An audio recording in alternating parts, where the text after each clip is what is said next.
Binge Audio présente. Salut, c'est Mayel Diallo. Des frappes qui fendent le ciel, des nuages de feu et de cendres.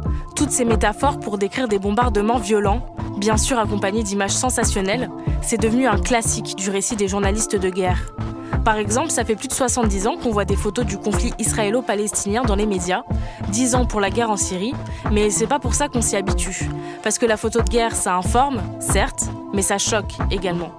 Pourtant, c'est indispensable pour connaître la réalité des conflits qui déchirent le monde, tout en restant un vrai défi journalistique et photographique. Du coup, on s'est demandé sur quoi se basent les services photos des médias pour choisir une photo de guerre, et surtout, est-ce que l'esthétisme a quelque chose à voir là-dedans ? Est-ce qu'on peut dire d'une photo de guerre qu'elle est belle ? Et puis déjà, c'est quoi une photo de guerre ? C'est notre épisode du jour, bienvenue dans Programme B. Pour en savoir plus sur la photo de guerre, je me suis tournée vers Gabriel Coutagne. Il est journaliste au Monde et il a travaillé pendant 7 ans au service photo du journal. Et alors, c'est quoi une photo de guerre ? Une photo de guerre, ça peut être beaucoup de choses, mais une photo de guerre, principalement, c'est une photo qui fait état d'un fait qui s'est déroulé sur un théâtre d'affrontement militaire. Mais ça peut être aussi toute photo qui relate un fait qui est inhérent à ce conflit, mais qui n'est pas directement ce conflit. Des photos de réfugiés, des photos de champs de ruines après un combat. Voilà, ce sont toutes photos qui vont montrer une trace d'un combat. Un combat ou ses traces, ou ses conséquences. Les premières photos de guerre, si je me souviens bien, c'est très ancien. Ça doit être des photos qui datent de la guerre de Crimée. Et la guerre de Crimée, si je ne me trompe pas, ça doit être aux alentours des années 1860. Sinon, il y a aussi des photos de guerre qui datent de la guerre de Sécession. Alors, on ne les photographiait pas à l'époque pour des raisons journalistiques, parce qu'à l'époque, les journaux n'étaient pas en mesure de reproduire ces photos. Mais on les utilisait pour faire état des combats, notamment pendant la guerre de Sécession. C'était un moment où il a fallu montrer l'ampleur de la violence des combats. Et surtout, c'était des photos qu'on faisait très différemment d'aujourd'hui, puisque c'était des photos qui prenaient un temps important de pause, il fallait un trépied, il fallait une logistique assez lourde. Donc, c'était quand même une manière assez différente de faire des photos de guerre. Et si je me souviens bien, ensuite, on a commencé à traiter la guerre de manière un peu plus directe, d'abord parce que c'était techniquement possible pendant la guerre de 14-18, notamment parce qu'un journal qui s'appelait l'Excelsior, si je me souviens bien, avait demandé à des combattants français de envoyer leurs photos faites en tant qu'amateurs depuis les combats pour publication dans le journal. Voilà, mais ça, c'était à la fois possible parce que les journaux pouvaient commencer à reproduire des images et aussi, c'était possible parce que les soldats eux-mêmes pouvaient prendre des photos, ce qui n'était pas possible avant. Il y a des photos qui deviennent vraiment iconiques, comme on dit, à partir du moment où le métier de reporter de guerre se professionnalise un petit peu, c'est-à-dire pendant la guerre d'Espagne en 1936, avec principalement Robert Capa, qui est un photojournaliste d'origine hongroise qui a vécu en France dans l'entre-deux-guerres et qui ensuite s'est basé aux États-Unis.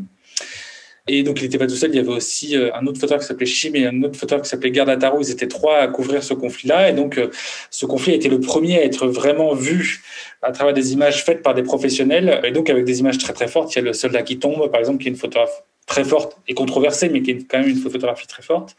Et ensuite, le même photographe, qui était l'un des pionniers du photojournalisme de guerre, a produit quelques images extrêmement célèbres qui sont celles du débarquement, le 6 juin 44, sur Omaha Beach, qui sont 11 photos, il y en a 11, mais qui sont 11 photos très, très célèbres. Et c'est à partir de ce moment-là, en fait, que le photojournalisme et la presse aussi se mettent à couvrir la guerre et à en diffuser les images de manière très massive, que les gens qui étaient capables de faire ce métier ont été de plus en plus nombreux. Les images ont été de plus en plus nombreuses, elles aussi. Ça a été un effet un peu mécanique. Et comment on choisit une photo de guerre quand on est en rédaction ? Sur quels critères on se base ? On se base d'abord sur le sujet qu'on veut traiter, évidemment, parce que la guerre, comme je vous le disais tout à l'heure, il y a énormément d'aspects qui peuvent être racontés, que ce soit les combats ou les civils, les conséquences humanitaires d'un conflit. Donc la principale question qu'on se pose quand on choisit une photographie, quelle qu'elle soit, mais aussi une photographie de guerre, c'est qu'est-ce qu'on veut montrer, quel aspect on veut montrer de ce conflit, d'un conflit donné. Et ensuite, il va y avoir beaucoup de critères qui vont rentrer en considération.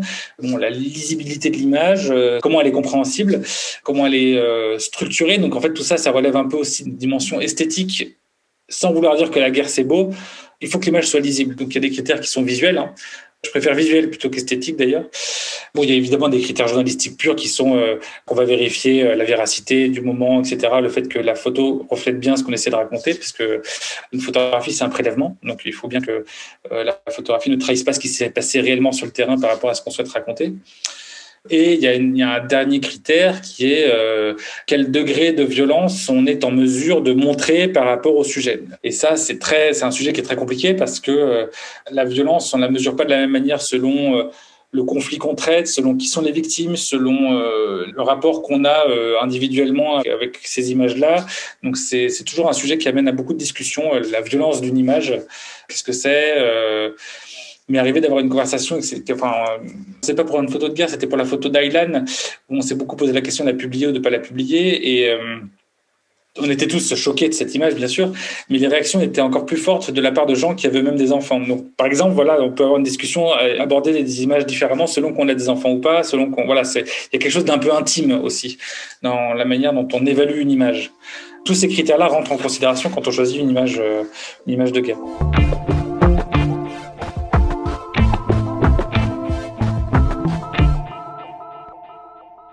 Une photo de guerre, avant d'être une photo de guerre, c'est une image. Une image, comme une idée, une image, c'est une abstraction. C'est une construction humaine, donc c'est un objet qui est élaboré. Et de la même manière qu'il y a eu des tableaux qui relatent des combats qui font partie du registre, en philosophie, on dirait de la catégorie de l'art, il y a des photos de guerre qui renvoient à l'art, donc qui relèvent de critères esthétiques. Il y a une différence entre un tableau et une photo, et surtout qu'une photo de guerre, c'est que la photo montre quelque chose qui s'est réellement passé. Un tableau peut avoir été fait dans un atelier pendant un moment complètement dissocié du combat en tant que tel, alors que la photo de guerre nécessite qu'il y ait eu un témoin du combat réel qui a eu lieu réellement. Donc, c'est beaucoup plus compliqué de prendre en considération cette question, est-ce qu'une photo de guerre est belle ou pas? Moi, je pense qu'on peut dire qu'il existe des photos de guerre qui sont belles. Ça ne veut pas du tout dire que la guerre, c'est beau. Il y a des œuvres d'art qui montrent des choses tragiques et qui, malgré cela, sont belles. La beauté n'est pas forcément quelque chose de plaisant. La beauté peut être violente, la beauté peut être morbide, la beauté peut aborder des tas d'aspects négatifs de la vie. Donc oui, je pense que des photos de guerre peuvent être belles. Dans un journal, c'est pas le premier critère, c'est jamais le premier critère. Ça va orienter notre sensibilité, mais c'est pas le premier critère. Et par ailleurs, il y a des artistes qui se servent des conflits comme de matière première pour produire une œuvre d'art qui va avoir un discours sur la guerre en tant que telle. Je pense notamment à un photographe qui s'appelle Mathias Brugman, qui travaille beaucoup sur la représentation de la guerre ou d'endroits où il y a de la violence. Il a beaucoup travaillé en Syrie, par exemple. Et lui, son travail est à la fois documentaire dans le sens où il documente un événement et ça relève aussi de l'œuvre d'art parce que c'est son circuit de diffusion aussi. Et justement, en parlant de la guerre en Syrie, je voulais parler des guerres actuelles. On photographie plus la guerre maintenant comme on la photographiait avant. Qu'est-ce qui a changé? Il y a plein de paramètres qui font qu'on évolue dans la manière dont on couvre un conflit. Si on prend par exemple la guerre en Syrie, elle n'est pas photographiée et elle n'est pas photographiable de la même manière qu'on aurait pu photographier par exemple la deuxième guerre en Irak. Tout simplement parce que la manière dont les photographes ont accès au théâtre d'opération est différente. Alors, je vais prendre un autre exemple. La libération de Mossoul, donc en 2016-2017, le moment où l'armée irakienne tente de libérer Mossoul de l'emprise de l'État islamique, et bien ce moment-là a été couvert par des photojournalistes, notamment celui du journal était embarqué avec une division de l'armée irakienne, une division d'élite qui s'appelait la Golden Division. Et en fait, les photographes sont avec les soldats d'un des camps, c'est un fait, à la fois sous leur protection et donc de leur côté. Ce conflit-là, ces combats-là sont photographiés depuis un point de vue. Ça ne veut pas dire que le photographe va faire la géographie de ce que fait la Golden Division. Ça veut juste dire qu'il faut pouvoir accéder à un théâtre d'opération par un chemin donné, et le chemin, en l'occurrence, c'était celui-là. Pour la guerre en Syrie, c'est beaucoup plus difficile parce que la guerre en Syrie est une guerre civile et donc elle est beaucoup moins structurée dans la manière dont les belligérants se combattent. Il y a des civils, il y a des terroristes, il y a des factions islamistes, il y a ensuite l'État islamique, de l'autre côté, il y a l'État syrien, il y a des bouts d'armée occidentale mais qui sont là sans être là, il y a des bouts de l'armée russe qui est là sans être là, donc c'est un conflit qui est extrêmement fragmenté et difficile à raconter et donc il est aussi difficile à montrer et c'est difficile d'y accéder. Donc forcément, ce conflit-là est photographié très différemment. Il est aussi beaucoup plus dangereux. Photographier la guerre, c'est dangereux, mais ce conflit-là est particulièrement difficile à couvrir. Donc voilà, chaque conflit en fait est vraiment très différent par sa nature en fait géopolitique. C'est d'abord la nature géopolitique du conflit qui va conditionner la manière dont on le couvre. Et par ailleurs, on couvre pas la guerre en Syrie de la même manière qu'on soit un photojournaliste qui travaille pour un média occidental, entre guillemets, comme le New York Times ou Le Monde ou El País, et un photojournaliste qui va travailler pour un média russe ou qu'on ait un photographe de nationalité russe qui travaille pour un média occidental. Enfin, voilà, tous ces aspects rentrent en ligne de compte aussi.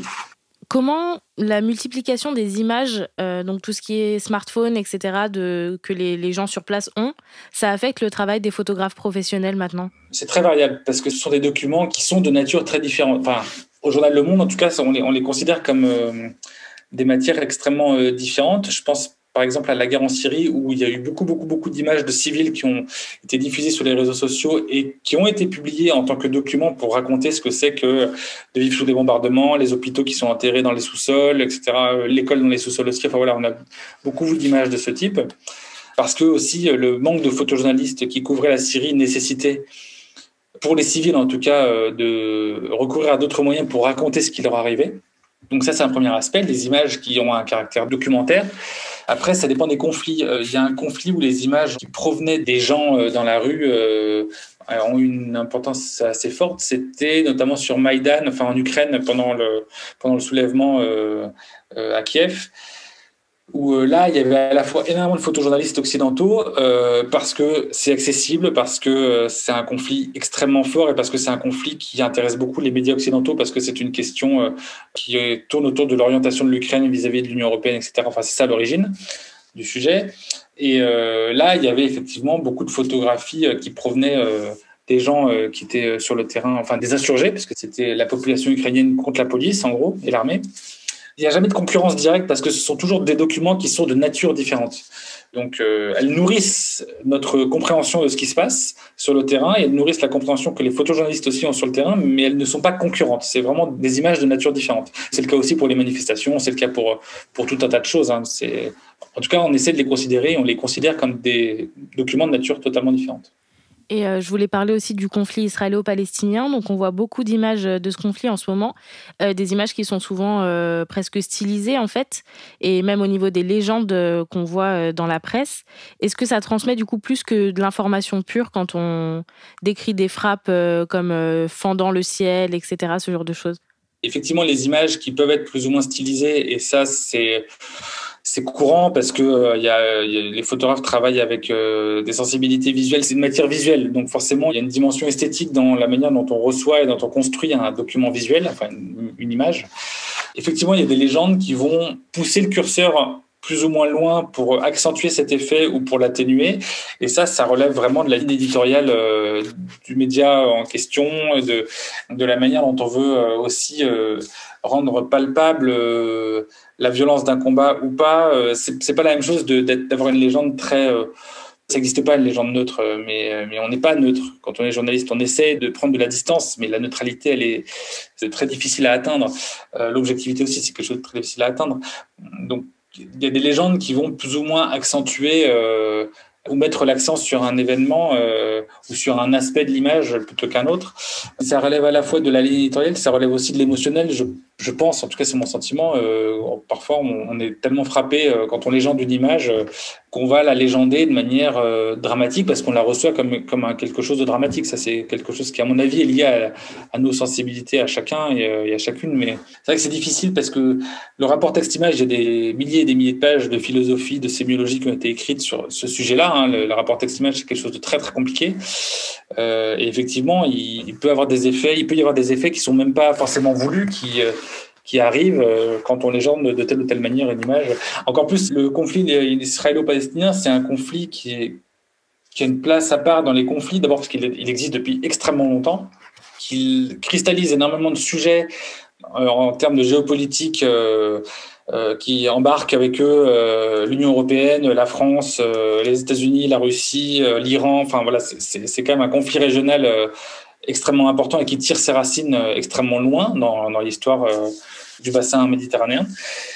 Et par ailleurs, c'est un conflit où il est extrêmement difficile, pour nous en tant que citoyens et pour tout le monde en tant que journaliste, c'est très difficile d'avoir un point de vue neutre. C'est très difficile de se dire je suis ni pour les uns ni pour les autres. C'est un conflit qui est tellement profond que on tombe parfois malgré nous d'un côté ou de l'autre. Donc c'est un conflit qui, en tant que tel, est très compliqué à traiter pour ces raisons-là, parce que on est toujours sur un champ de mine pratiquement. Tous les conflits sont des guerres d'image parce que un conflit, c'est un bras de fer et c'est une négociation qui se joue en nombre de morts, qui se joue en territoire conquis et qui se joue aussi en influence. Il y a une dimension, paradoxalement, il y a une dimension, on dirait soft power dans tous les conflits, parce qu'il y a l'idée qu'il y a les gentils et les méchants. Dans tous les conflits, on veut en tout cas produire le discours selon lequel il y a les gentils et les méchants. Et c'est cette guerre d'image qui va être le support le plus puissant pour faire ça. L'image, elle peut avoir plein de sens différents, et justement, c'est parce que ces images, elles peuvent avoir tout un tas de sens différents en fonction du point de vue qu'on a et de la manière dont on la diffuse, qu'elles contribuent qu'elles prennent part au conflit elles-mêmes. Les images, elles transportent des symboles plus ou moins conscients qu'on a aussi. On est sur le territoire de l'histoire de la Bible, David et Goliath, la fronde, le petit contre le grand, le faible contre le fort. Enfin, il y a toute une symbolique aussi qui existe en tant que telle et dont on a du mal à se défaire et qui se transparaissent dans ces images. Et est-ce qu'aujourd'hui, on est désensibilisé aux images de guerre parce qu'elles se sont multipliées, on en voit tous les jours? Est-ce que du coup, ça a changé notre perception? Peut-être que les images s'affaiblissent, c'est-à-dire qu'elles, à force de voir des photos de guerre, on est moins sensible au fait qu'une photo de guerre, ça raconte quand même la guerre. Tiens, encore une autre photo de guerre. Donc peut-être qu'on s'habitue parfois... en fait, on ne s'habitue pas aux images. Les images nous accoutument à une réalité à laquelle on ne devrait pas s'accoutumer. Ça, peut-être. Et encore, j'en sais rien, parce que ce serait parler au nom de centaines de milliers de personnes, mais il y a peut-être un phénomène comme ça d'accoutumance, d'habitude, de répétitivité, je dirais plutôt. C'est-à-dire que chaque image de guerre est violente et en même temps, il n'y a rien qui ressemble plus à une image de guerre qu'une autre. Il y a quelque chose qui me questionne beaucoup, j'avais voulu à un moment donné écrire dessus, mais c'est un sujet compliqué, c'est quelque chose qui m'a beaucoup frappé, qui est que, surtout au Proche-Orient, en Syrie, en Irak, au Liban, en Israël, en Palestine, enfin dans cette région du monde, les conflits ont toujours le même visage, en fait. Les combats ont toujours le même visage. Une ville en ruine, une voiture calcinée, un climat un peu méditerranéen, désertique, enfin voilà. Et en fait, depuis avant ma naissance à moi, depuis le début des années 80, ces images de conflits, elles existent.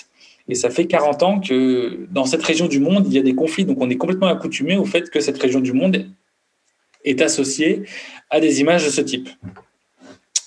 Et ça, c'est quelque chose que je trouve très questionnant, quoi. Une région du monde qui a le visage d'un théâtre de guerre depuis 40 ans. C'est quand même assez frappant. Mais je ne saurais pas mesurer son effet à l'échelle d'une population. C'est une question trop compliquée.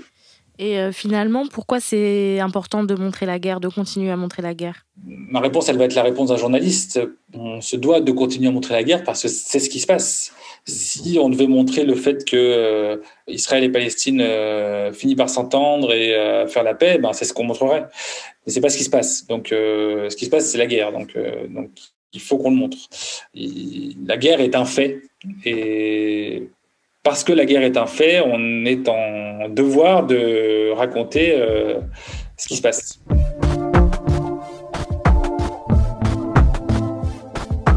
Pour finir, vous l'aurez compris, même si ça compte évidemment dans le choix final, la beauté relative d'une photo de guerre sert avant tout à attirer l'œil, pour mieux informer.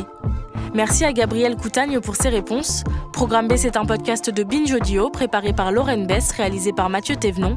Abonnez-vous sur votre appli de podcast préféré pour ne manquer aucun de nos épisodes, Facebook et Twitter si vous voulez nous parler, et à demain pour un nouvel épisode.